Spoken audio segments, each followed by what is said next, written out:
మన ప్రభు అయిన యేసుక్రీస్తు నామములో ఈ ఉదయకాలము దేవుని మందిరానికి వచ్చిన మీ అందరికీ కూడా నా హృదయపూర్వకమైన వందనాలు తెలియజేస్తున్నాము. అందరికీ కూడా పిల్లరా, దయచేసి దేవుని వాక్యము వింటున్న మీ అందరికీ కూడా మరి ప్రత్యేకంగా మరొకసారి నా హృదయపూర్వకమైన కృతజ్ఞతలు వందనములు తెలియజేస్తున్నాము. మిక్కిలి అల్పుడినైన నాకు ప్రభు నాకు ఇచ్చిన ఈ మంచి అనుకూలమైన సమయాన్ని బట్టి దేవునికి కృతజ్ఞతాస్తుతులు చెల్లిస్తూ ఉన్నాను. దేవుని వాక్యాన్ని ధ్యానం చేసుకునే ముందు ఒక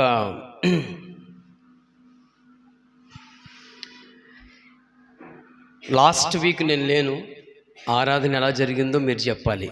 ఫీడ్బ్యాక్ బాగా జరిగిందా అమ్మా? బాగా జరిగిందా?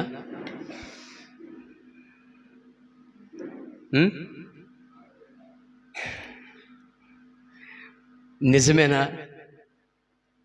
సరే, ఏదేమైనా నేను మీకు ఒక మాట తెలియపరుస్తాను. నేను ఉన్నప్పుడు ఒకలాగా, నేను లేనప్పుడు ఒకలాగా ఎప్పటికీ ఉండరాదు. పౌలు అంటాడు, నేను ఉండినప్పుడు ఒకలాగా, నేను లేనప్పుడు ఒకలాగా కొంతమంది మీలో అలా నడుచుకుంటున్నారని నేను వింటూ ఉన్నాను అంటాడు. కాబట్టి దేవుని పిల్లలారా, ఎవరు ఉన్నా లేకపోయినా మనం ఎప్పుడూ ఒకలాగానే ఉండాలి. అది దేవుని యొక్క చిత్తము, ఉద్దేశము. కాబట్టి ఈరోజు మీకు ఒక మంచి కుటుంబాన్ని పరిచయం చేయాలని ఆశపడుతున్నా. ఎవరండి చెప్పాలి? అమ్మా, నా మాటలు వినబడుతున్నాయా తల్లి? ఒక మంచి కుటుంబాన్ని మీకు పరిచయం చేయాలని ప్రభు పేరట ఆశపడుతూ ఉన్నాను. బైబిల్ గ్రంథంలో ఆ కుటుంబాన్ని మనం చూద్దాం. యోహాను సువార్తలో నుంచి, యోహాను సువార్త 12వ అధ్యాయం. అందరూ బైబిల్ తెరవండి. యోహాను సువార్త 12వ అధ్యాయం.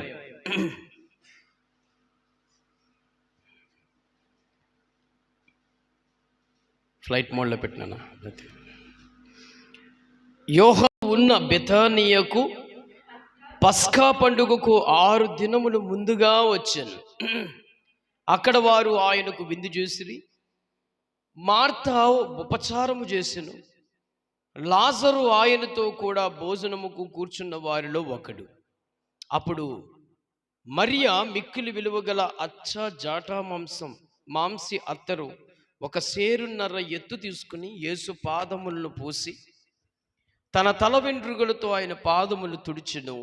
ఇల్లు ఆ అత్తరు వాసనతో నిండెను. ఆయన శిష్యుల్లో ఒకడు, అనగా ఆయన అప్పగించినున్న ఇస్కారియోతు యూదా, ఈ అత్తరెందుకు 300 దేనారములు కమ్మి పేదలకు ఇయ్యవలెదనెను. చిన్న ప్రార్థన చేసుకుందాం. మోకరించండి. ప్రేమగల మా తండ్రి, దయగల మా ప్రభువా, ఈ పగటి వేళ నీ సన్నిధిలో మేము ధ్యానం చేసుకుంటున్న నీ వాక్య ఉపదేశములో నుంచి మాతో మీరు మాట్లాడండి దేవా. ఒక మంచి కుటుంబం ధ్యానం చేసుకోగలిగిన కృప దయచేయండి. దయగల మా తండ్రి, లోతైన పాఠములు మేము నేర్చుకునడానికి సహాయం చేయండి. ఈ కుటుంబం నుంచి ఒక మంచి పాఠమును మాకు అనుగ్రహించమని, విత్తబడుతున్న వాక్యమును అపవాది ఎక్కడ ఎత్తుకుని పోకున్నట్లుగా కంచి వేసి కాపాడండి ప్రభా. బిడ్డలందరినీ మీరు దర్శించండి నీ వాక్యం ద్వారా. అపవాదికి చోటు ఇవ్వకుండా వాక్యమును ధ్యాస పెట్టుకుని వినడానికి సహాయం చేయండి. అద్భుతమైన విలువైన నీ మాటలు మా నోటి నుంచి దేవా జీవపు ఓటముగా జరిగించండి. లోతైన మర్మములు వినిపింప చేయండి దేవా. నీకు స్తోత్రాలు. పరిశుద్ధాత్మ సహాయకుడా, మీరు మాకు తోడుగా ఉండి ఈ విలువైన మాటలు వినిపింప చేయమని, నిలబడుతున్న సిలువ సాటును మరుగుపరిచి మాట్లాడమని యేసు నామములో ప్రార్థించి, అల్లరి గుడిన ప్రతి అల్లరాత్మలు యేసు నామములో లయపరచమని యేసు నామములో ప్రార్థించి వేడుకున్నాం తండ్రి. ఆమేన్.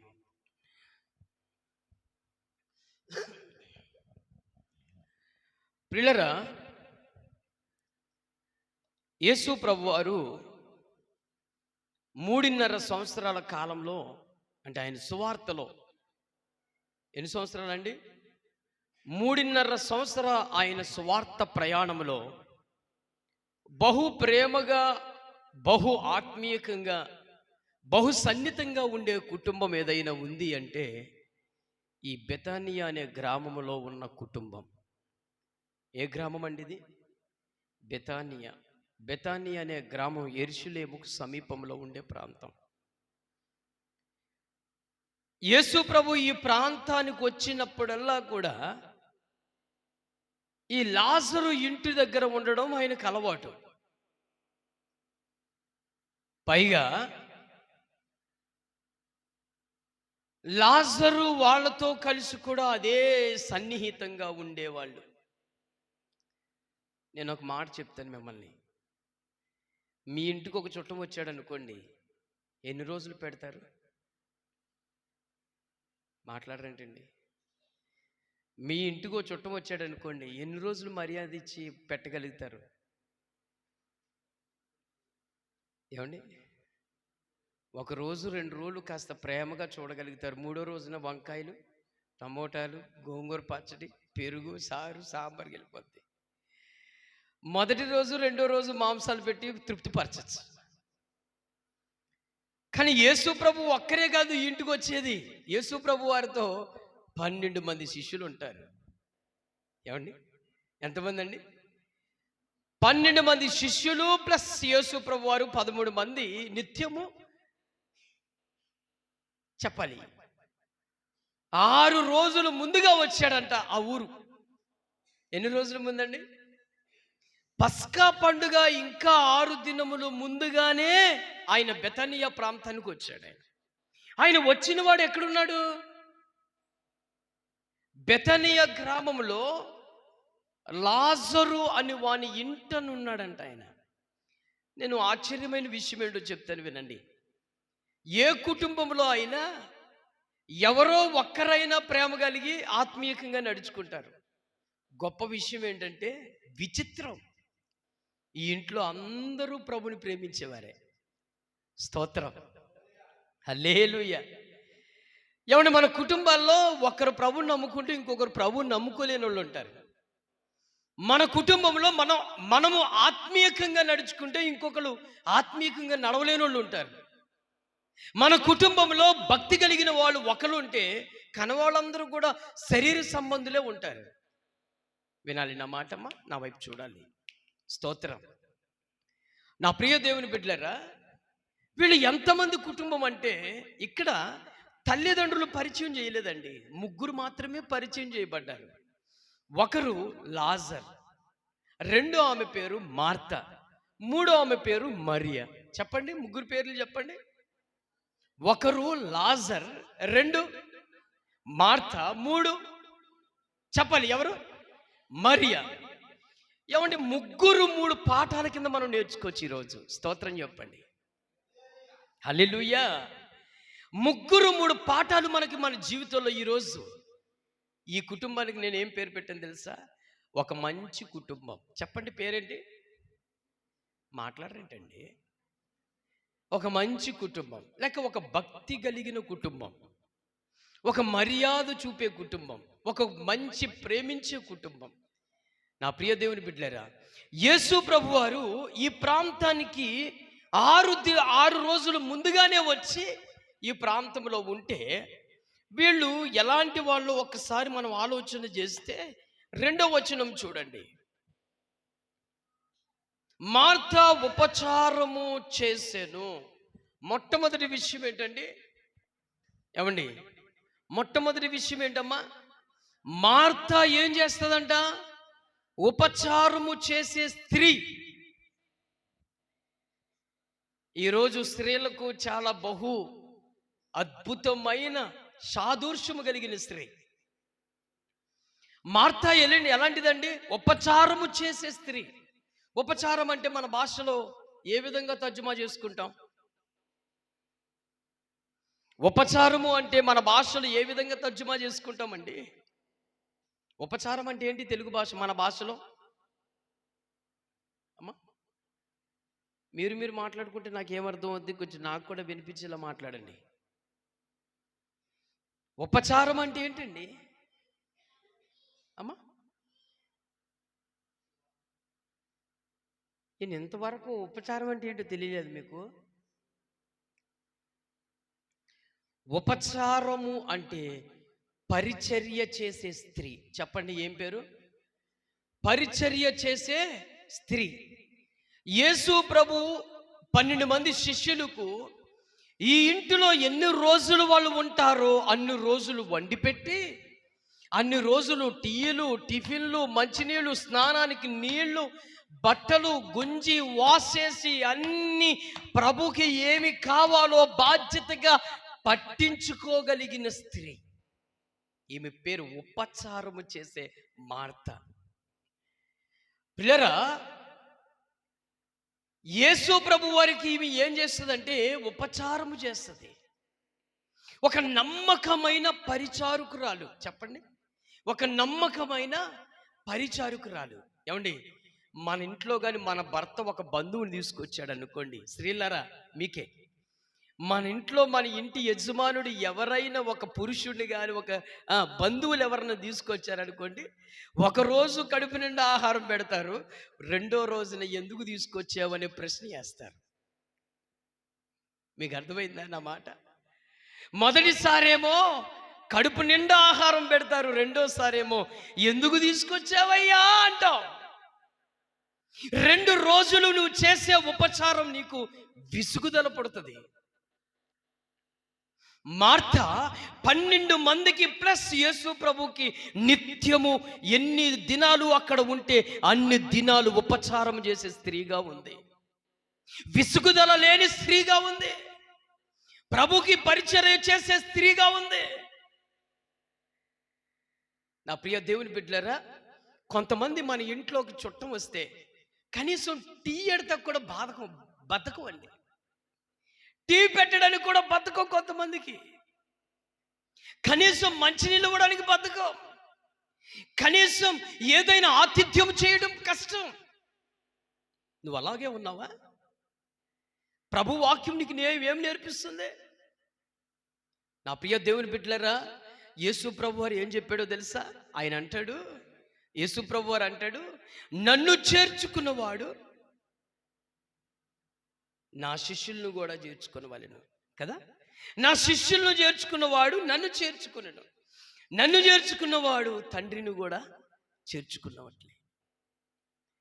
కాబట్టి యేసు ప్రభు నమ్ముకున్న ఏ విశ్వాసిని ఇంటి గుమ్మము దొక్కినా వాళ్ళకి ఆతిథ్యం చేయటం మరవద్దు సుమా. అది నీకు ఆశీర్వాదం నీకు. అది యేసు ప్రభుని అంగీకరించిన ఏ మనుషుడైనా, అతడు పేరు పొందినా పొందకపోయినా, ఘనుడిగా ఎంచబడినా ఎంచబడకపోయినా, అతడు పేరు ప్రతిష్టలు ఉన్నా లేకపోయినా, నీ ఇంటి గుమ్మము మెట్టి దగ్గరకు వచ్చినప్పటికీ నీ ప్రేమ ఎలా ఉండాలో తెలుసా? ఆతిథ్యము చేయ స్త్రీగా ఉండాలి. ఏమండి, అబ్రహాము శారా సింధు అనే అరణ్య ప్రాంతంలో మస్తకి వృక్షము కింద అబ్రహాము మిట్ట ఎండ మధ్యాహ్న కాలంలో ఆయన ఒక చోట కూర్చున్నాడండి. ముగ్గురు మనుషులు ఆ ఎడారి ఎండ ప్రాంతంలో వెళ్ళిపోతూ ఉంటే అబ్రహాము పిలిచి, అయ్యలారా, ఇంత ఎండకాల సమయంలో ఎక్కడికి వెళుతున్నారు మీరు? కాస్త మా ఇంటికి వచ్చి ఆతిథ్యము తీసుకుని పొండి, చక్కగా మా ఇంటి దగ్గర విశ్రాంతిని పొందుకోండి అని అబ్రహాము పిలిచాడండి. వాళ్ళని పిలిస్తే వాళ్ళు ముగ్గురు దేవదూతలు, త్రియేక దేవుడిగా మన మధ్యన కనబడుతూ ఉంటాడు ఆయన. వాళ్ళు ఇంటికి వచ్చిన తర్వాత వారికి కాస్త కూర్చోబెట్టి చక్కటి నీళ్ళిచ్చి వెంటనే, అయ్యలారా, ఈ మధ్యాహ్న కాల సమయంలో మేము ఒక మంచి విందును సిద్ధపరుస్తాం, ఆ విందు తిని వెళ్ళండి అని అంటే, నా ప్రియులారా, సారా వయసు ఎంత ఉంటుందండి అప్పటికి తెలుసా? సారా వయసు ఎంత ఉంటుందండి? సారా గర్భము దాల్చిన దినములు ఎన్ని దినాలు ముగించినాయి? 99 years. అర్థమైందండి? అర్థమవుతుందా? అప్పటికి దగ్గర దగ్గరగా 99 సంవత్సరాలు వృద్ధాపానికి వచ్చేసింది సారా. మీ ఇంటికాడ 70 ఏళ్ళ ముసలమ్మకి ఒక చపాతీ చేయమనండి. పోనీ మీ ఇంటికాడున్న ఒక 60 ఏళ్ళ ముసలమ్మకి కాస్త చపాతీ చేయమంటే ఏమంటదండి? ఒకే ఒక చపాతీ, ఓ 10-15 వద్దు. అబ్రహాం అంటాడు, తూముడి పిండి ఇచ్చాడంటండి. తూముడి పిండిచ్చి రొట్టెలు చేయి అన్నాడంట. ఎంత శ్రేష్టమైన బంధుత్వం అండి ఇది. అబ్రహాముకు విధేయత లోబడిన స్త్రీగా మనం చూడొచ్చు. నా మాటలు వినపడుతున్నాయా మీకు పిల్లరా? వినపడుతున్నాయా? మీరు జాగ్రత్తగా ఆలకిస్తే శ్రేష్టమైనది మీరు పొందుకుంటారు. మీ మైండ్ డైవర్ట్ చేసుకుని ఉంటే మీకు ఏమీ అర్థం కాదు. ఈ మాటలన్నీ కాస్త ఆత్మానుసారంగా ఉన్న వాళ్ళకి అర్థమవుతాయి, శరీరానుసారులకు అర్థం కావు. నువ్వు శరీర మనస్తత్వంతో నువ్వు దేవుని మందిరంలో కూర్చుంటే నీకు ఎప్పటికీ అర్థం కాదు.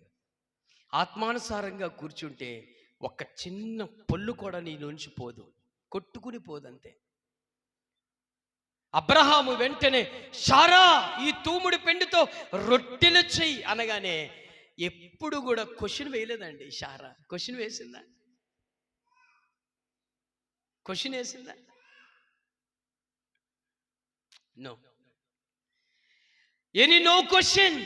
శారా ఏ విధమైన ప్రశ్న వేయలేదు అబ్రహాంకి. ఎవరయ్యా వాళ్ళు అనే ప్రశ్న ఇలా, ఎందుకు వచ్చారు అని ప్రశ్న ఇలా, ఎవరు కొండి పెట్టమంటావు అని ప్రశ్న వేయలేదు, ఎవరికి రొట్టెలు అని ప్రశ్న వేయలేదు. అబ్రహాముకు తన భర్తకు విధేయత లోబడి వెంటనే రొట్టెలు వేసింది. ఒకవేళ మీ యజమానులు ఒక టీ పెట్టమ్మా అన్నాడు అనుకో, ఎన్ని క్వశ్చన్లు వేస్తావో తెలీదు. నువ్వు ఇందాకడే ఇచ్చానుగా అంటావు, గంట ముందే తాగావుగా అంటావు, లేకపోతే ఇప్పుడు పెట్టాలా మిట్ట మధ్యాహ్నం అంటావు, లేకపోతే ఎందుకు భోజనం చేద్దుగలే అంటావు. ఎన్నో విధాలంగా నువ్వు పెట్టకుండా తప్పించుకోవడానికి వేసే ప్రయత్నాలు అవి. అవునా కదా పిల్లరా? అబ్రహాము ఎప్పుడు చెప్పాడో శారా వెంటనే ఆ మాటకు వినయం విధేయత చూపింది. 90 ఏళ్లకు పైబడిన యేసు కలిగిన శారా తూమిడి రొట్టెలు చేసిందండి. తూమిడి అంటే లెక్కలేని రొట్టెలు, అసలు ఎన్ని రొట్టెలో చెప్పలేము అవి. తూమిడి పిండి అంటే మీరు లెక్కేసుకోండి. తూమిడి పిండి అంటే దాదాపు నాకు తెలిసి 15 కేజీలు పైగా ఉన్న పిండి. అంత పిండితో రొట్టెలు చేసి అబ్రహాము మెల్లగా ఒక చెప్పండి దేంట్లోకి వెళ్ళాడు తెలుసా? ఒక లేత గొర్రె మేక పిల్లలు తీసుకుని వధించి ఒక సమృద్ధమైన ఆహారం పెట్టాడండి వాళ్ళకి. అందుకే హెబ్రీలు రాసిన పత్రికలో పౌలు ఒక మాట వివరించి చెప్తాడు చూడండి. హెబ్రీలు రాసిన పత్రిక 13వ అధ్యాయము. నా పిల్లలు కంట్రోల్ పెట్టుకోమ్మా ప్లీజ్, కంట్రోల్ యువర్ సెల్ఫ్. అందరూ కూడా పెట్టుకోవాలి అందరూ. హెబ్రీలు రాసిన పత్రిక 13వ అధ్యాయం 1వ వచనము చదవండి. సహోదర ప్రేమ నిలవరముగా ఉండనీయుడి, ఆతిథ్యము చెయ్యక మరొకడి, దాని వలన కొందరు ఎరుగుకయే దేవదూతలకు ఆతిథ్యము చేసిరి. తర్వాత మీరును చాలమ్మా. ఇక్కడ వారు ఎర్రగకయే దేవదూతలకు ఆతిథ్యము చేసిరి. ప్రియులారా, ఇక్కడ మొట్టమొదటిగా ఈ మంచి కుటుంబం అని చెప్పాను కదా. ఈ మంచి కుటుంబానికి ఉన్న మొదటి గుణం ఏంటో తెలుసా? ప్రేమ కలిగిన కుటుంబం అండి. చెప్పండి, ఈ కుటుంబం ఏంటమ్మా? చెప్పాలి గట్టిగా, అందరూ చెప్పాలి. ఈ కుటుంబం మంచి ఉన్న విధానం ఏంటి? ప్రేమ కలిగిన కుటుంబం. ఏమండి, ఆ ఇంటిలో వీళ్ళు ముగ్గురికి ఏముందంటే తెలుసా? ప్రేమ ఉంది. వింటున్నారా? వీళ్ళు ముగ్గురికి ఏముందమ్మా? ప్రేమ ఉంది. ఈ ముగ్గురు ఎవరు? పేర్లు చెప్పండి. Very good. Lazarus, Martha, Maria. మరి వీళ్ళు తల్లిదండ్రుల కోసం రాయబడలేదు, బహుశా ఉన్నారో లేదో కూడా మనకు తెలియదు. కానీ ఈ ముగ్గురు కనబడతారు. వీళ్ళు ముగ్గురు ఎవరంటే తమ్ముడు అవ్వచ్చు, వీళ్ళిద్దరు అక్కలు అవ్వచ్చు. అర్థమైందండి? తమ్ముడు అవ్వచ్చు, వీళ్ళు ముగ్గురు అక్క చెల్లెడు, వీళ్ళిద్దరూ అక్క చెల్లెడు ఉండొచ్చు. కాబట్టి వీళ్ళు ముగ్గురే ఈ కుటుంబంలో ఎలా ఉన్నారంటే మంచి ప్రేమ కలిగిన కుటుంబం. ఈ కుటుంబం ఎంత మంచి కుటుంబం అంటే ఆతిథ్యం ఇచ్చే కుటుంబం, ప్రేమించే కుటుంబం, చేర్చుకునే కుటుంబం, ఆదరించే కుటుంబం, ప్రేమ చూపించే కుటుంబం అండి. గుర్తుపెట్టుకోండి పిల్లరా, లోకములో ఉన్న వారికి, దేవుని ఎరగని ప్రజలకు మనని దేని ద్వారా యేసయ్యను పరిచయం చేయగలుగుతాం? కేవలం ప్రేమ ద్వారానే. ఒకవేళ లోకంలో ఉన్న ప్రజలకు నువ్వు ప్రేమ ద్వారా పరిచయం చేయకపోతే యేసు ప్రభుని, వాళ్ళు ఎన్నటికీ యేసు ప్రభుని తెలుసుకోలేరు. కేవలం నీ మనసులో ఉన్న ప్రేమను వ్యక్తపరిస్తేనే తప్ప లోకంలో ఉన్న వారికి దేవుని ప్రేమ అర్థం కాదు. అర్థమవుతుందా? నో, అర్థం కాదు. అది మార్తా, మరియా, లాజర్ వీళ్ళ కుటుంబం ఎటువంటిదంటే ప్రేమ కలిగిన కుటుంబం. రెండోది ఏంటో తెలుసా? ఆతిథ్యము చేయగలిగిన కుటుంబం. ఆతిథ్యము చేయగలిగిన కుటుంబం. ఏమండి, క్రైస్తవుల్లో ప్రేమ చల్లారిపోయిందండి. ఈరోజు ఏం చల్లారిపోయిందమ్మా? ప్రేమ చల్లారిపోయింది. ప్రేమ లేదు. నో, ప్రేమ లేదండి. ప్రేమ ఉంటే లోకంలో ఉన్నవారు నీ యొద్దకు వెలుగుగా వస్తారండి వాళ్ళు. ప్రేమ లేకపోతే క్రైస్తవుడిగా చలామిలి అవటం అసంభవం. ప్రేమ కలిగి లేకపోతే నీ యొద్దకు ఎవరూ రారు. ప్రేమ లేకపోతే నీ యొద్ద ఎవరూ ఉండలేరు. ప్రేమ లేకపోతే నీ యొద్ద ఎవరు నివసించలేరండి. ప్రేమ ఉంటేనే నీ యొద్ద నివాసం చేస్తారు. ప్రేమ ఉంటేనే నీ యొద్ద ఏం చేస్తారమ్మా? నివాసం చేస్తారు. Please keep the silent please. పిల్లరా, ఈ కుటుంబం ఎటువంటిదంటే మంచి ప్రేమ కలిగిన కుటుంబం. 12 మంది శిష్యులను యేసు ప్రభువును సహితం ఓర్చుకుని ఏం చేశారండి? ఆతిథ్యం చేయడం మొదలెట్టారండి. ఏం చేశారమ్మా? ఆతిథ్యం చేశారండి. ఎంత మంచి ఆతిథ్యం చేసిందో స్త్రీ ఈ మార్తా, అద్భుతమైన ఆతిథ్యం చేసింది. అందుకే ఈరోజు బైబిల్లో లిఖితమయ్యారు ఈ కుటుంబం. బైబిల్లో లిఖితమయ్యారు ఈ కుటుంబం. మార్తా నిత్యము ఉపచారం చేస్తూ ఉండేదంట. ఏమండి, దేవుని సంఘములో అయినా, దేవుని కుటుంబంలో అయినా, దేవుని పరిచర్యలో అయినా సరే పరిచర్య చేసే స్త్రీగా మనం ఉండాలండి. దేవుని సేవకు పరిచర్య చేసే స్త్రీగా ఉండాలి. అది చర్చి తుడవడమైనా లేకపోతే ఏదైనా పనులు, దేవుని పని చేయగలిగిన ఒక ఆసక్తి కలిగిన స్త్రీగా మనం ఉండాలి. మనం ఏం చేస్తామో తెలుసా? ఇంటికాడ మన పనులు చక్క పెట్టుకుంటాం, కానీ దేవుని యొక్క ఉపచారం చేయడానికి మనకి ఓపిక ఉండదు. ఏమండి, ఇంటికాడ ఎంతటి పని అయినా మనం చేసుకుంటాం, కానీ దేవునికి కాస్త ఏదైనా పని చేయడానికి మనకేం పని చేయదండి? మన శరీరం సహకరించదు. ఏదో ఒక సాకులు చెప్పుకుంటాం, ఏదో ఒక రకంగా వంకలు పెట్టుకుంటాం. నీ ఆతిథ్యం, నీ ప్రేమ ఎంత గొప్పదో చూసారా? ఏమండి, గొప్పదా కాదా? ఏదో ఒక వంక పెట్టుకుని పరిగెత్తుకెళ్ళిపోతున్నారు. ఏమండి, కరెక్ట్గా ప్రేమ విందు పెట్టిన రోజు వచ్చిందనుకోండి, ఆ రోజు ఎప్పుడు గడిగిన వాళ్ళే కనబడుతున్నారు, కానీ కొత్తగా కనబడిన వాళ్ళు ఎవ్వరూ లేరండి. ఎప్పుడు ప్లేట్లు గడిగిన వాళ్ళే కనబడుతున్నారు తప్ప కొత్తగా ప్లేట్లు గడిగిన వాళ్ళు ఎవరన్నా ఉంటారా అని నేను కళ్ళతో చూస్తా ఉన్నాను. ఎవ్వరు, పురుషులు లేరు, స్త్రీలు లేరు. మరి నువ్వేం ఉపచారం చేస్తావు? ఏ దీవెనలు పొందుకుంటావు? ఏ ఆశీర్వాదాలు నువ్వు పొందుకుంటావు చెప్పండి. మార్తా ఎటువంటిది? ఉపచారం చేసింది దేవునికి. ఈరోజు బైబిల్ గ్రంథములో లిఖితమైపోయింది ఆమె ప్రేమ. మరి నువ్వు సంఘములోనికి వచ్చి సంఘములో ఉంటూ ఉపచారము చెయ్యలేని స్త్రీగా నువ్వు ఉండిపోతే, ఉపచారము పరిచర్య చేయలేని స్త్రీగా ఉంటే నువ్వు దేవుని యొద్ద నుంచి ఏ దీవెనలు ఆశీర్వాదాలు పొందుకోగలుగుతావు? ఏమండి, మొట్టమొదటిది. రెండో విషయము చూడండి,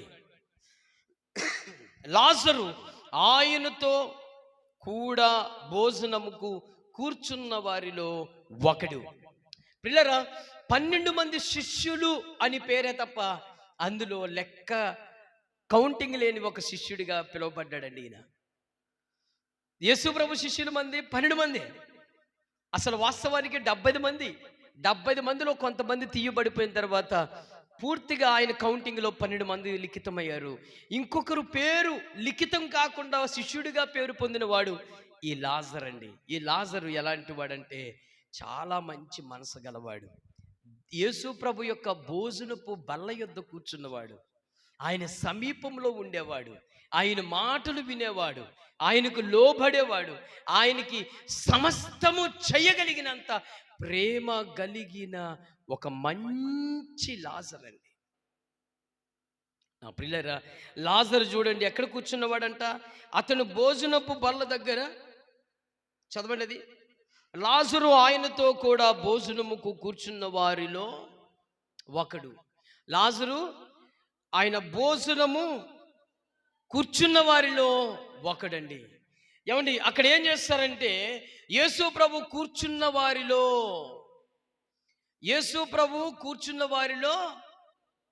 చెప్పండి, 12 మంది శిష్యులు కూర్చున్న వారిలో, భోజనపు బల్ల దగ్గర కూర్చున్న వారిలో ఈయనొకడు. అర్థమవుతుందండి? ఈ 12 మందిలో ఈయన కూర్చుని వారి స్నేహాన్ని, వారి యొక్క బంధాన్ని, వారి యొక్క ప్రేమను అనుభవించగలిగిన వాడు అయినా. నేనేమంటానంటే యేసు ప్రభు బల్ల యొద్ద భోజనపు బలలో కూర్చుండగలిగిన వాడిగా ఉన్నాడు అంటే సమస్తమునకు తీర్మానము కలిగిన వాడు, ఒక మంచి ప్రేమ కలిగిన వాడు, ఒక మంచి కనికరము గలవాడు, వారితో కలిసి ఉండే దయలో ఉన్నవాడు ఈ లాజరు. ఇంకా మూడో విషయానికి వస్తే చూడండి, అప్పుడు మరియా మిక్కిలి విలువ గల అచ్చ జటామాంసి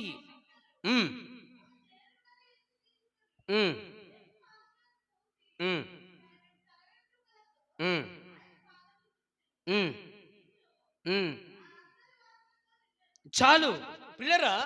ఇప్పుడు యేసు ప్రభు ఉన్న ఇంటిలోనే మరియా ఉంది కదండి. ఇప్పుడు ఇద్దరు క్యారెక్టర్స్ చెప్పాను మీకు. మొట్టమొదటి ఆమె పేరేంటి? మార్తా. మార్తా పనేంటి? ఉపచారము చెయ్యు స్త్రీ. రెండోది లాజర్ ఎవరు? ఆయన భోజనపు విందులో నిత్యము కూర్చుండేవాడు. మూడో వ్యక్తి ఎవరు తెలుసా పిల్లరా? ఎవరండి? మరియా. ఈమె ఎంత ఉత్తమము కలిగిన స్త్రీ అంటే, ఈమె ఎంత ఆరాధించే స్త్రీ అంటే వర్ణించలేమండి ఈమె పేరుని. పిల్లరా, యేసు ప్రభు కూర్చున్న వెంటనే ఆమె ఇంటిలో నుంచి ఏం తీసుకొచ్చింది తెలుసా? సేరున్నర అత్తర బుడ్డు తీసుకొచ్చిందండి. సేరున్నర అంటే లీటర్న్నర. సహజంగా మనం అత్తరు ఎంత కొట్టుకుంటామండి? మన ఒంటికి ఎంత కొట్టుకుంటాం? మాట్లాడరేంటండి?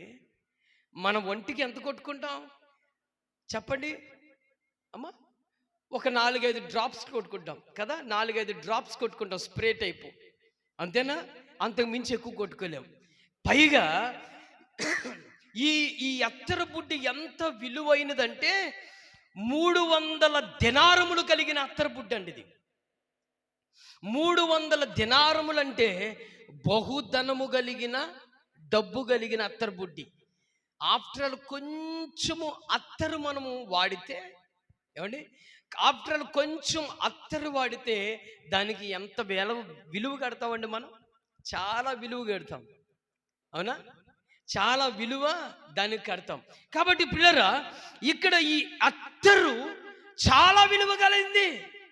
విలువ కలిగిన అత్తరైనా సరే ఆమె దేని చూసిందండి? ప్రభువుని చూసింది తప్ప విలువైన అత్తరని చూడలేదు.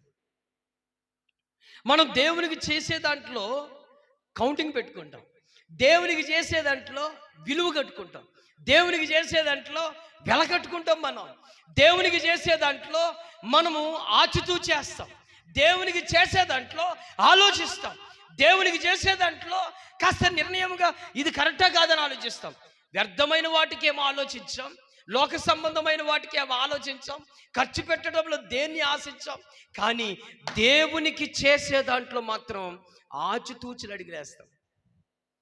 ఆశీర్వాదానికి, దీవెనకి దూరం అయిపోవడానికి కారణం మనం ఈ విషయంలోనే. నా పిల్లరా, ఆవిడ ఇంత వెలకట్టిన ఈ అత్తర బుడ్డును ప్రభువుకి పాడు చేయడం ఏంటి? ఎందుకు పాడు చేయాలని ఆలోచన చేయలేదామె. ఇంత విలువైన అత్తరు ఆయన పాదాలకు రాసి, ఆయన శరీరానికి రాసి ఎందుకు నేలపాలు చేయాలని ఆలోచన చేయలా. అదే డబ్బుతో, అదే ధనముతో ఆవిడ సుఖపడాలని ఆలోచించలేదు. అదే ధనముతో వాళ్ళ కుటుంబం కొన్ని దినాలు బ్రతకచ్చులే అని తలంపు ఆమె పెట్టుకోలేదు. ఆమె ఏం చేసింది తెలుసా? యేసు ప్రభువుని ఆరాధించాలి, యేసు ప్రభువుని సువాసనగా చేయాలి, యేసయ్యను పరిపూర్ణముగా కడిగి శుద్ధి చేయాలని ఏమండి సేరున్నర అత్తర బుడ్డిని పగలగొట్టి ఏం చేస్తుందో తెలుసా? తల వెంట్రుకలు మొదలుగుని అరిపాదాలు వరకు ఆమె ఆయన శరీరానికి రాస్తూ ఏమండి తల వెంట్రుకలతో ఏం చేస్తుందో తెలుసా? కన్నీరు కార్చి ఆయన పాదాలు తుడుస్తూ ఉందండి. ఎప్పుడైనా ఇటువంటి ప్రేమ కలిగిన ప్రభువు యొక్క ప్రేమ నువ్వు చూసావా? నా ప్రియ దేవుని బిడ్డలారా, చూడండి, మరియా ఎంత ఉత్తమము కలిగిన స్త్రీగా పేరు పొందగలిగింది. ఏమండి, ఆమె హృదయంలో ఉన్నది పగలగొట్టింది, ఆమె హృదయంతరంగంగా ఆరాధించింది, ఆమె హృదయమంతటితో దేవుని స్తుతించింది, ఆమె హృదయమంతటితో దేవుణ్ణి మహిమపరిచింది. ఇక్కడ అత్తర బుడ్డి ప్రాముఖ్యము కాదు, హృదయములో నుంచి వచ్చే నిశ్చయత ప్రారంభం. నిశ్చయత గొప్పది, హృదయములో నుంచి వచ్చే ఆ తీర్మానం గొప్పది. దేవుని కొరకు ఎంత ఖర్చు పెడితే ఏంటండి, దేవుని కొరకు ఎంత చేస్తేనే తక్కువే, దేవుని కొరకు ఏది చేసినా తక్కువే అనే ఆలోచన గొప్పదై ఉండాలి మనకి.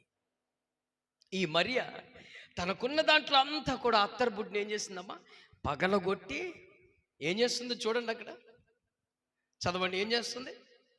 అప్పుడు మరియ మిక్కిలి విలువగల అచ్చజాంట మాంసి అత్తరు ఒక సేరున్నర ఎత్తు తీసుకుని యేసు పాదాలకు పూసి తన తల వెంట్రుకలతో ఆయన పాదములను తిడుచెను. ఇల్లు ఆ అత్తర సువాసనతో ఏమైపోయిందమ్మా? నిండిపోయింది. ఆ ఇల్లంతా ఎలా నిండిపోయిందంట చెప్పాలి. ఆ ఇల్లంతా దేనితో నిండిపోయింది? సువాసనతో నిండిపోయింది కదా. ఈ పాట విన్నారా? మగ్దలేని మరియా యేసు పాదాలను చేరి కన్నీటితో పాడండి. మగ్దలేను మరియా యేసు పాదాలను చేరి.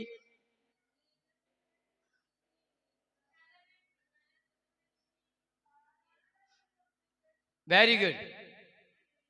పాదాలను ముద్దు పెట్టుకుని పూసెను విలువైన అత్తరు. స్తోత్రం, హల్లెలూయా. దొరుకును సమస్తము యేసు పాదాల చెంత.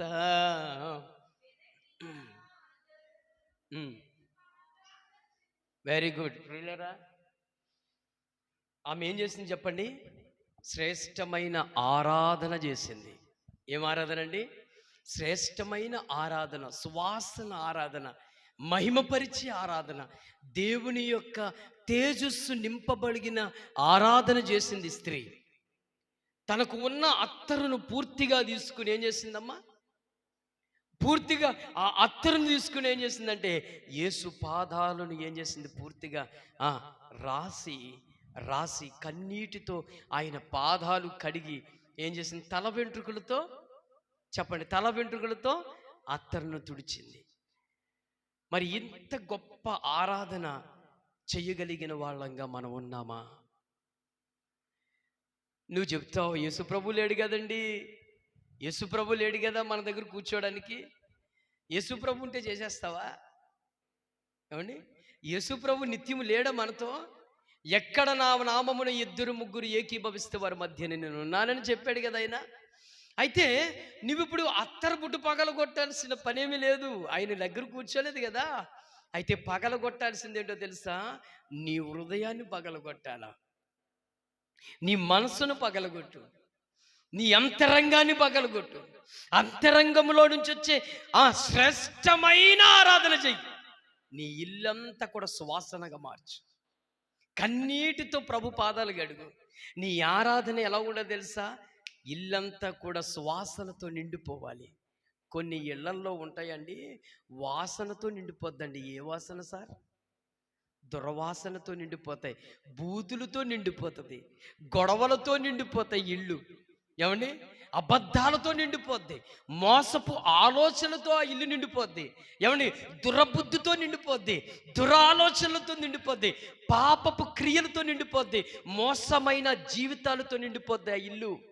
నీ ఇల్లు ఎలాగుందో నువ్వు ప్రశ్నించుకోవాలా? నీ ఇల్లు ఎలా ఉంది? నీ ఇల్లు ప్రార్థనతో ఉందా? నీ ఇల్లు ఆరాధనతో మహిమపరచబడుతూ ఉందా? నీ ఇల్లు ఏమండి, నీ ఇల్లు దేవుని యొక్క మాటలతో నింపబడుతుందా? నీ ఇల్లు ఆత్మీయ శ్రేష్టమైన ఆరాధనతో మహిమపరచబడుతుందా? లేకపోతే అపవాది సంబంధించిన ప్రతి నిత్యమైనవన్నీ నీ ఇంట్లో కనబడుతున్నాయా?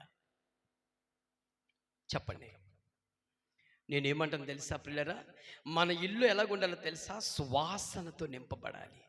అది ప్రార్థన సువాసనగా ఉండాలి, అది ఆరాధన సువాసనగా ఉండాలి, అది బైబిల్ వాక్యాలతో నింపబడిన సువాసనగా మన ఇల్లు ఉండాలి. అంతేగాని బూతులతో, గొడవలతో, భిన్నాలతో, అభిప్రాయాలతో, లేక రకరకాల అపవాది లోక సంబంధమైన తలంపులతో మన ఇల్లు నింపబడకూడదండి. అది మనకు ఆశీర్వాదం కాదు. మీకు మాట చెప్తేనే విలువైన మాట, మీరు గుర్తుపెట్టుకోండి. మన ఇంట్లో ఏది మాట్లాడతామో ఆ మాటలు గోడ మీద అంటపడతాయి. మీకు అర్థమైందా?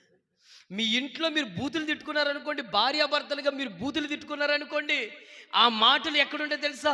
మీ ఇంటి గోడల మీద అతకబడి ఉంటాయి. అవి పోవు బయటికి.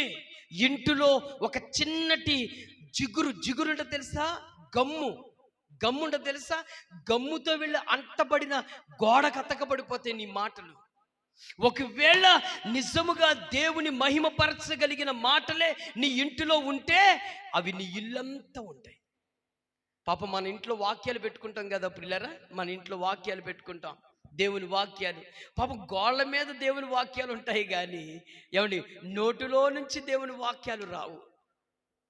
మన ఇంట్లో మిద్దెల మీద, గోడల మీద, తలుపుల మీద, ఇంటిలో క్యాలెండర్ల మీద దేవుని వాక్యాలతో కొన్ని ఇళ్ళు నింపేస్తారండి.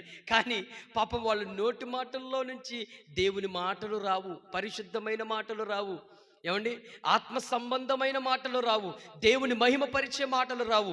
లోక సంబంధమైన సినిమాలు, లోక సంబంధమైన చెత్త మాటలు, లోక సంబంధమైన వ్యర్థమైన మాటలు ఆ ఇంటిలో మాట్లాడుకుంటాం. ఆ మాటలు దెయ్యాలలాగా అలాగే గోళ్ళ మీద అతకబడతాయి. మరియా ఏం చేసిందండి? సువాసన కలిగిన యేసు ప్రభు పాదాలు గడిగి ఏమని శ్రేష్టమైన ఆరాధన చేసింది. స్త్రీలరా, దేవుడు మీకు ఇచ్చిన గొప్ప కృపేంటి తెలుసా? నిత్యము మీరు ఇంట్లో ఉన్నప్పుడు మీరు నిత్యము దేవుని యొక్క సన్నిధిలో కనబడుతూ మీరు శ్రేష్టమైన ఆరాధన చెయ్యాలి. యేసును మహిమపరిచే ఆరాధన మీరు ఇళ్లలో చెయ్యాలి. భర్తలు, మీ యజమానులు ఇంటిలో లేనప్పుడు, మీ యజమానులు బయటికి వెళ్ళినప్పుడు, మీ యజమానులు పొలముకు వెళ్ళినా, వ్యాపారానికి వెళ్ళినా, మీ యజమానులు ఏ చోటకి వెళ్ళినా, ఒక స్త్రీగా యజమానురాలిగా నీ ఉన్నప్పుడు నీ ఇంటిలో నువ్వేం చేయాలో తెలుసా? శ్రేష్టమైన ఆరాధన చెయ్యాలి. యేసు ప్రభుకి ఇష్టమైన స్తుతి చెయ్యాలి. యేసు ప్రభుకి నీ అంతరంగమైన అత్తర బుడ్డిని పగలగొట్టి యేసు ప్రభు పాదాలు గడిగి తల వెంట్రుకలతో తుడచగలిగిన ఆరాధన నువ్వు చెయ్యాలి. అర్థమైందా? ఏమండి, మన ఇళ్లలో మన ఆడవాళ్ళు ఏం చేస్తారండి? మధ్యాహ్నం కాల సమయంలో చక్కగా ఇంటిగా పగలంతా వంటలు వండుకొని, ఏమండి, బట్టలు గుంజుకొని అన్నీ అయిపోయిన తర్వాత చక్కగా మంచమెక్కి పడుకుంటారండి, నిద్రపోతారు. సాయంత్రం 5 దాకా కళ్ళు తెరవబడవు. ఇక 5 నుంచి చెప్పాలి మరలా వండుకోవడం, తినడం. మరి నువ్వు చేసే ఆరాధన ఎక్కడ? నువ్వు చేసే స్తుతి ఆరాధన ఎక్కడ? నువ్వు చేసే అర్పణలు ఎక్కడ? నువ్వు చేసే సువాసన ఎక్కడ? నీ ఇంట్లో ఏ వాసన ఉంటుందో చెప్పండి. మాడిపోయిన టీ గిన్నె వాసన తప్ప ఇంకోటి ఏది కనపడదు. ఏమై రైట్ ఆర్ నో? చెప్పండి. గ్యాస్ మీద స్టవ్ మీద ఏం పెడతారండి? టీ గిన్నె పెడతారు. బ్రదర్ ఏం చేస్తారమ్మా? ఏం చేస్తారు? సెల్ల పట్టుకొని అటు చూడు ఇటు చూడు, ఇటు చూసి అటు చూసి ఇటు చూసి మొత్తానికి గిన్నె మాడిపోద్ది. అదేమో గిన్నెలో నుంచి పొగలు బయటకు వచ్చేసి మాడు వాసన వచ్చేస్తుంది. మరి మరియా ఇంట్లో ఏ వాసన వచ్చింది? సువాసన వచ్చింది. మీ ఇంట్లో ఏ వాసన వస్తుంది? మాడిపోయిన గిన్నె వాసన వస్తుంది. ఎందుకని? మరియానేమో యేసు పాదాలు గడుకొచ్చింది, నువ్వేమో మొబైల్ గడుకొచ్చున్నావు. మరియానేమో యేసు పాదాలు గడుకొచ్చి అత్తరు రాస్తా ఉంది, నువ్వేమో టీవీ గడుకొచ్చి నాటికలు గడుకూర్చోబడిపోయావు. అంతేనా? ఇక మీ ఇద్దరికి తేడా ఉంది. మరియ సువాసన కలిగిన ఆరాధన చేసింది, నువ్వేమో మాడిపోయిన టీ ఆరాధన చేసావు. ఏమండి? అంతేనా? నా ప్రియ దేవుని బిడ్డలారా, ఎందుకు ఈ మాట చెప్తున్నాను మీరు జాగ్రత్తగా వినండి. మరియ ఎటువంటిదో తెలుసా? శ్రేష్టమైన మాటలు వింటూ దేవుణ్ణి మహిమపరిచే స్త్రీ. స్త్రీలుగా మనం ఇంట్లోగాడ ఉన్నప్పుడు మనం చక్కగా ఒంటరిగా దేవుని పాదాల సన్నిధి కూర్చుని మన కుటుంబం నిమిత్తం ఏం చేయాలంటే శ్రేష్టమైన ఆరాధన చేయాలి, దేవుణ్ణి మహిమపరచాలి. ఏమండి? అన్నీ కోల్పోయి పడిపోయిన తర్వాత కర్రో మొర్రో కర్రో అని ఏడిస్తే రాదండి. మెలుగువగలిగి ముందుగానే సిద్ధపాటు కలిగి ఉండాలి. అర్థమవుతుందా ప్రియులారా? కాబట్టి ఈరోజు ఈ కుటుంబంలో మనం నేర్చుకునే పాఠాలు ఏంటంటే, మొట్టమొదటిది ఈ కుటుంబం ప్రేమ కలిగిన కుటుంబం. చెప్పండి, మొట్టమొదటిది ఏంటిదమ్మా? ప్రేమ కలిగిన కుటుంబం. రెండవది ఏంటో తెలుసా? పరిచర్య చేసే కుటుంబం. చెప్పండి, ఈ కుటుంబం పరిచర్య చేసే కుటుంబం. మూడోది ఏంటో తెలుసా పిల్లరా? మంచిగా ఆరాధన చేసే కుటుంబం, ఖర్చు పెట్టే కుటుంబం. చెప్పండి, ఆరాధన చేసే కుటుంబం. నాలుగోది ఏంటి? ఖర్చు పెట్టి చేసే కుటుంబం. ఎన్ని ఉన్నాయండి? మీ కుటుంబం ఇలాగుందా? మీరు ప్రశ్నించుకోండి. నాకు తెలియదు, ఐ డోంట్ నో. మీ కుటుంబం ఈ 4 విషయాల్లో మీరు ఉండారని మీరు నమ్ముతున్నారా? ఒప్పుకుంటున్నారా? దాన్ని ఖచ్చితంగా పాటించాలనుకుంటున్నారా? ఈ 4 విషయాలు. మొట్టమొదటిది ఏంటండి? చెప్పండి, మొట్టమొదటిది ఏంటిదమ్మా? ప్రేమ కలిగిన కుటుంబం. రెండోది పరిచర్య చేసే కుటుంబం. మూడోది ఆరాధించే కుటుంబం. నాలుగోది ఖర్చు పెట్టే కుటుంబం. ఇంకా ఐదోది ఒక్కసారిగా చెప్పిన క్లోజ్ చేస్తా. ఐదో విషయం ఏంటో తెలుసా పిల్లరా? వీళ్ళు నిత్యము ప్రార్థించే కుటుంబం. హల్లెలూయా చెప్పాలి గట్టిగా, హల్లెలూయా.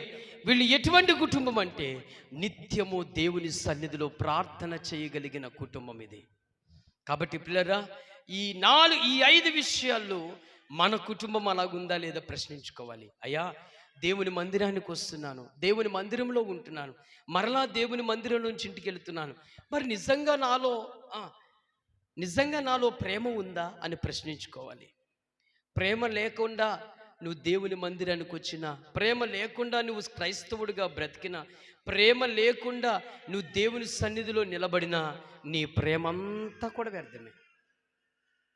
నీ యొక్క భక్తి అంతా కూడా చెప్పండి వ్యర్థమండి ప్రియులరా. కాబట్టి నా ప్రియ దేవుని బిడ్డలారా, మన జీవితంలో ప్రేమ కలిగి మనం ఏం చేయాలండి? నడుచుకోవాలి. ప్రేమ కలిగి నడుచుకోవాలి. రెండోది, మనము సంఘములో కానీ దేవుని పనిలో కానీ సిగ్గుపడక ఎక్కడ కూడా మనము ఎక్కడ మన ఏ గొప్పతనమైన చూపించక మనం ఏం చేయాలి తెలుసా? దేవునికి పరిచర్య చేసే వారంగా ఉండాలి. అది దేవుని సంఘానికైనా సేవకులకైనా దేవుని సంఘములో అయినా మనం ఎలాగ ఉండాలి తెలుసా? పరిచర్య చేసే బిడ్డలుగా ఉండాలి. ఒక మార్తా వలె ఉండాలి. ఏమండి, భోజనం బల్లలో కూర్చున్న ఒక శ్రేష్టమైన అధికారం కలిగి మనం ఉండాలి అన్ని విషయాల్లో. మరియ ఎంతగా ప్రార్థన, మంచి ఆరాధన స్త్రీగా మనం చూస్తూ ఉన్నాం. మరి మన కుటుంబం కూడా అలాగే ఉండాలని దేవుడు ఆశపడుతూ ఉన్నాడు. ఈ విషయంలో ఈ 5 విషయాలు మనము పరిపూర్ణంగా మన కుటుంబం కూడా అలాగే ఉండాలని దేవుడు ఆశపడుతూ దీవిస్తూ ఉన్నాడు. దయచేసి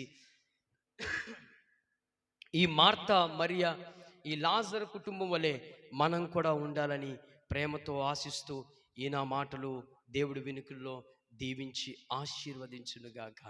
కాబట్టి పిల్లరా, దయచేసి మీ బైబిల్ గ్రంథాలను ముయ్యండి, ప్రార్థన చేసుకుందాం. మోకరించండి. ప్రభు సన్నిధిలో మనము ప్రార్థన చేసుకుందాం. ప్రభు బలలోకి వెళదాం. దయచేసి మోకరించండి. ప్రభు బలలోకి వెళ్దాం.